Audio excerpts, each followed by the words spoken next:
Hi guys, welcome back to another video here in the Cup Angle. Today's video I'll be talking about our recent struggles, and in this video I'll go a bit more in depth compared to the video where I talk about our problems, or I'll go into depth in separate games, obviously the recent games in which we've struggled, although we have just won against Frankfurt yesterday, but I'll make another video on that tomorrow or in 2 days time. But yeah, let's get right into it. So obviously the first game in this horrendous streak was against Palace. So obviously in this game our biggest problem was that we defended so woefully from set pieces.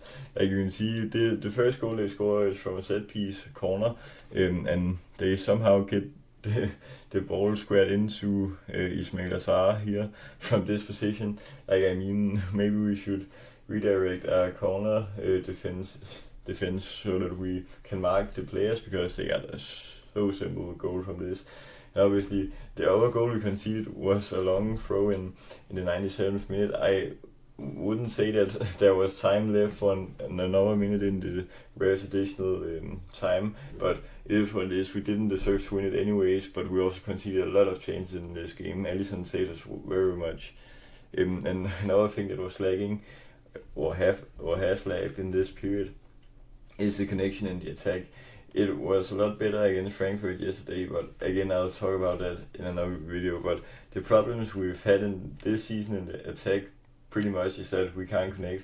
You saw Salah last season scoring pretty much every game and making an assist pretty much also every second game or so in the league, because he knew where to find his teammates. And this season just looks like that he's been phased out because he can't get on the score sheet as much. But as I've said before, then if there's one man to come back, then it's obviously Salah.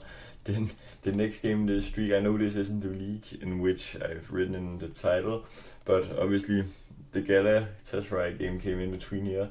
But we shouldn't let them get a penalty from this situation, and that was ultimately what they won. And then this was probably one of the worst matches of our losing streak. We simply didn't really turn up here in Turkey. I knew it would be a hard game, but we probably didn't deserve to get that much out of this game, so probably also deserved loss. But then obviously the Chelsea game, in this game we had some big chances that we missed. You can see the top picture here. The ball is in a very dangerous position. You have Soboslai here, Bradley here, and Salah here. Pretty much a 3 versus 3, and if you can get the ball through to Bradley, then he has a free shot. Gakpo then plays it to Soboslai. He gets a shot, but it gets blocked, obviously, because they have 3 defenders back. And then obviously this Wirtz put it on a plate for Salah. It was 40 seconds into the second half. Wirtz just come on. Could have been his first assist. He luckily got one against Frankfurt, as I said, also. But Salah just misses this. I know it's on his right foot, but if it was last season, then he would cut into his left foot and then just shoot it in. And then obviously we were very poor defending the goals. The first goal, which was a long shot, we didn't press that well, and then they got the ball back. And then Caicedo got it, and then obviously you know what happened, that crazy long shot goal. But then the second goal, in which we conceded in the last minute, we just shouldn't let them get that far in that attack. We should have closed it down way earlier. And obviously the United game, probably the most embarrassing one considering where United are right now. But obviously I just first want to say credit to Wirtz and Frimpong, because when they came on they were really good. And Ekitike also had a great jump or impact on the field, if you could say so. But also this chance Mo Salah missed. Last season he would score this pretty much 99 out of 100 times.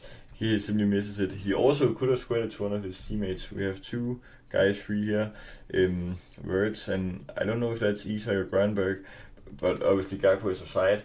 But obviously last season Salah would just be so much more clinical here. And he missed it. But also another big problem is that when we then score the 1-1 goal, then a few minutes later we let them score from a corner in which we first kill the ball away, and then they get it in with a second cross in which they score. Very bad defending, obviously, but I also want to say Michael Oliver, he had pretty much forgotten his cards from home. I thought Brian Mbeumo could have got at least 2 or 3 different yellow cards, but he got 0. So that's also a thing to consider. But obviously, this game is just also another show of that Salah is just a shadow of himself this season. But I hope that he comes back because we saw how great he was last season. Then obviously I've just talked about that Frimpong was exquisite in that United game. But yesterday against Frankfurt, after 20 or 30 minutes, then he sadly got injured, and Arne Slot says that he expects him to be out for a few weeks, and that's very bad, very sad, because obviously we all want Frimpong to succeed, and he has had some quite good moments the last few games. Not the best start, but he's come on to the scene very nicely in the last few games. Although we have not won that many of them, pretty much lost 4 in a row and just won yesterday. But after these 4 defeats in a row, by the way, first time in 11 years that we had such a bad streak, so quite insane actually. But Van Dijk organized a players only meeting after the United game, and he then made a great speech to lift the spirits of all our players, because obviously this run was so out of hand, 4 games in a row to lose it, wow, it's so bad. But obviously we then won 5-1 against Frankfurt, in which I'll go much more into in the next video. But obviously, after this poor run of form, and basically also the season as a whole, I only say safe starters would be Ekitike. He's just been so great, and I remember a lot of people doubting him from the start, but you can see he's always going for the ball and just not standing still as a striker. Obviously we've had Nunez, who could run a lot but miss, but Hugo is a great combination of running and scoring. And then obviously he just has great movement. He's a great playmaker as well. And obviously Van Dijk, I guess there's no Liverpool team without Van Dijk right now, because obviously he's the captain and he's the only one holding this defense together, or maybe also Robertson, but without him and Robertson it would be quite horrible right now. Konate has come great again, at a very great run of form the last few games, where just the rest of the team have screwed up, sadly. But yeah, Van Dijk obviously, and then Gakpo, wow, he's been great the last few games. He scored against Frankfurt obviously, but I can't go that much into that game. But against Chelsea as well, but he's the attacker, or winger at least, with most movement, especially when Salah isn't that great right now. And then Chiesa doesn't get that much play time. I still think Arne Slot should start him in a few matches in this upcoming period. But obviously he scored against Chelsea as well. Very great.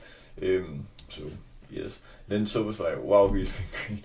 He scores quite sometimes this season, and then he can just flex perfectly between a cam or a centre mid or right back. He's the perfect all-in-one tool this season. Also that goal against Arsenal, just massive. But also he's just so huge on the pitch. Has a great mentality also. Then as I've said a lot of time in this video, we've just won 5-1 against Frankfurt, and I will talk about that in my next video, in which I'll also talk about our next upcoming fixtures and how we should tackle them. But yeah guys, that was all for today's video. I hope you enjoyed. Remember to like and subscribe and share for all Liverpool fans. This was obviously a video after a little bit of break from me, but yeah, I hope you enjoyed. So peace.